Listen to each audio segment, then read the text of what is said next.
So this is for Wendigoon. I was poking around your channel recently, and you've been leaning. You always do, but like scary stuff. I think that's my favorite of your content. Is like the unnerving, spooky things, and the weirdness. What would your recommendation like? What's a good rabbit hole for me if I want to get like scared? And and if it doesn't matter to me at all, if I end up at the end and I'm like, I don't buy this, or I end up at the end and I'm like, oh my God, this seems real, take that out of it. Like, just scare me. Is there anything specific you're afraid of? Like, is there one kind of fear, one lingering thing that bothers you per se? I'm more afraid of like serial killer style people than I am of like ghosts and that kind of stuff. So like someone who like tortures people is scary and like unexpectedly like is in your house one day and he kidnaps you and tortures you in your basement. That's a lot scarier to me than like, I think I saw an apparition.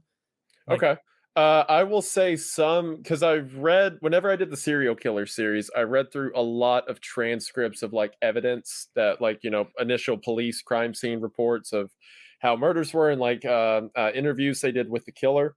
And some of the worst ones I remember was William Bonin. I forget his real name, but the Golden State Killer. And the guy who was called like the Vampire of Colombia, his name, it was a Spanish name, I forget what it was.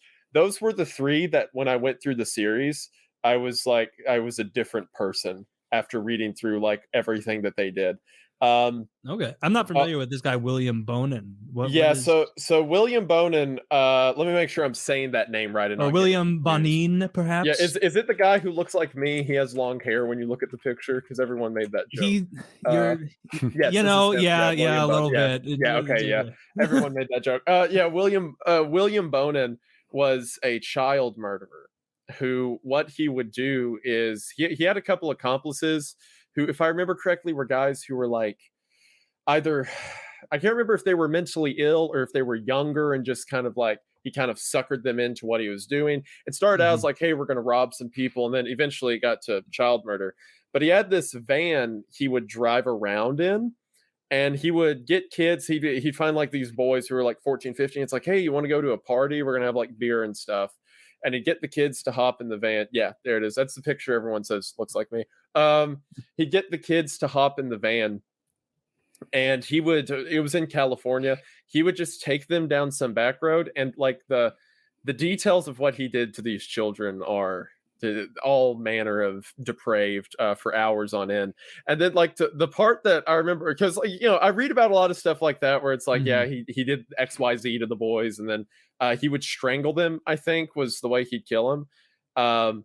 But he would take stuff from them and then use it later as a joke. Like one of the accomplices said that there's one boy he killed who had like $40 on him.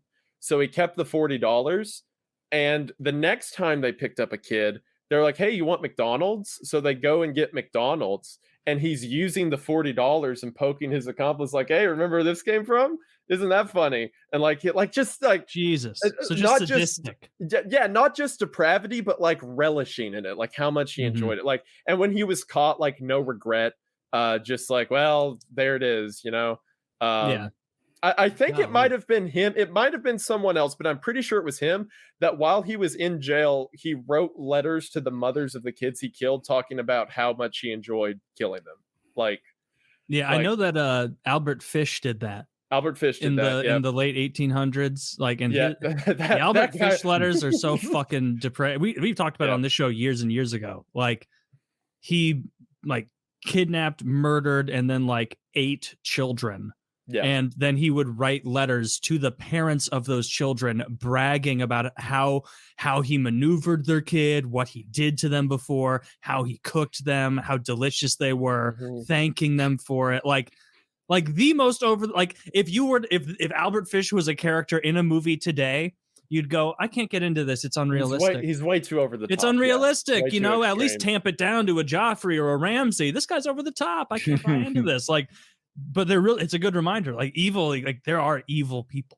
Like there are people who not only are indifferent, but they get off on harming others. That guy, Albert Fish, he was so messed up that when he was in court, he asked to be executed by guillotine because he said if he was able to hear the blood rush from his neck for a split second when it happened, that would be the best pleasure he could ever experience. Like just an animal, just like monster. Yeah. He was like independent, like he was sadistic and masochistic. So like he would torture the shit out of children, and then he would like put his penis and testicles like on top of his kitchen table and nail it to the table. Yep. Like that, like, and so he was a lunatic in places. Yeah, he was. That guy needed to be put down. That's a fun like little story right before bed. Highly recommended. Albert Fish. Look into him. Read the Albert Fish letter. It's reprehensible. But yeah, so like those are good suggestions. I got them pulled up now. Look at them.